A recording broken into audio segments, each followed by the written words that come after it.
Hey y'all, Mr. Tomich back again with another practice problem for you.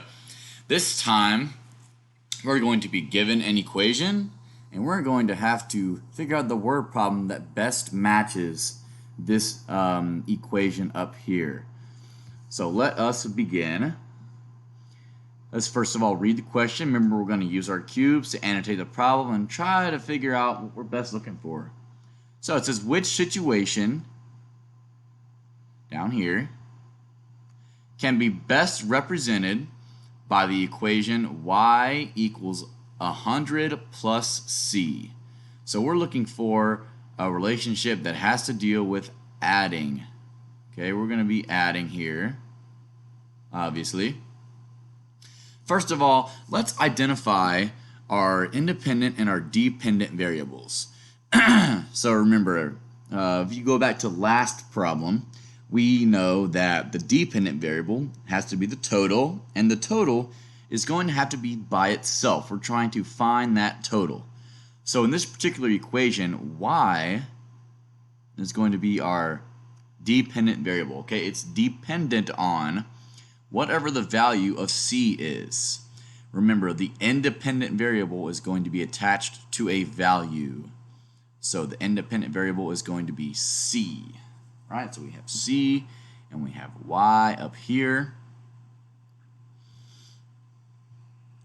So now let's take a look at our four answer choices. Let's see which ones we can eliminate, and let's see which one looks to be the right answer.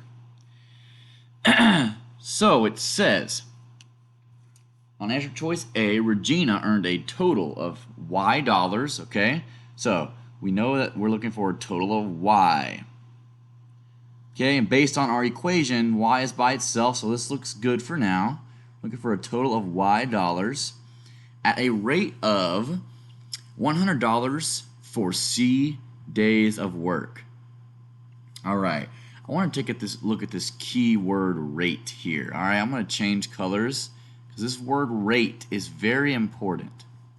Usually when you're dealing with rates, you are dealing with multiplying. Okay, you're dealing with multiplying. I'll say that again, okay? And I'll write it right here for you. I'm going to once again abbreviate this, okay? M-U-L-T, okay? The reason why we're multiplying is because for every day she works, for each day, okay? For each day that Regina works, she earns $100, okay? So therefore, this is a multiplying relationship, and therefore it is the incorrect answer. Okay, this is not correct. Okay, for each day she works, she earns $100. So that would indicate she has a multiplicative relationship with the days and the amount of money she earns. Okay, so let's look at answer choice B. It says the cafeteria at Hill serves Y meals in one day, in which 100 meals are served in the first hour and C meals are served each additional hour. Okay, so this question here, once again, we see this word each pop up. Okay, we see this word each pop up. Each additional hour. Well, gee, this really doesn't make any sense because we're dealing with three values over here. I serve Y meals in one day. Okay. So Y meals equals 100 meals are served in the first hour and C meals are served each additional hour.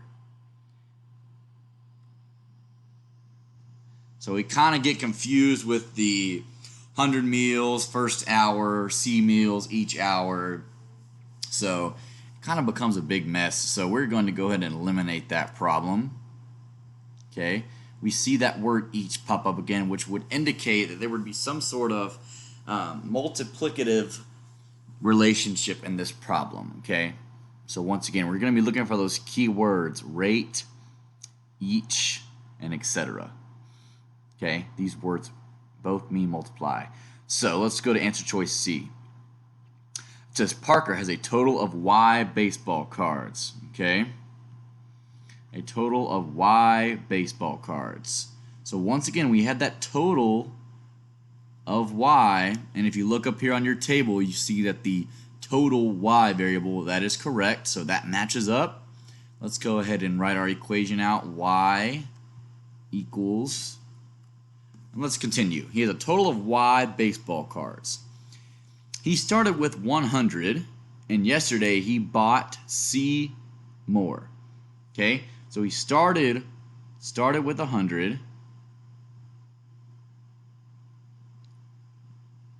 and yesterday he bought C more.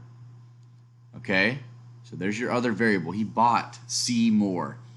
So think about it. When you buy something, are you adding to your total or are you multiplying to your total?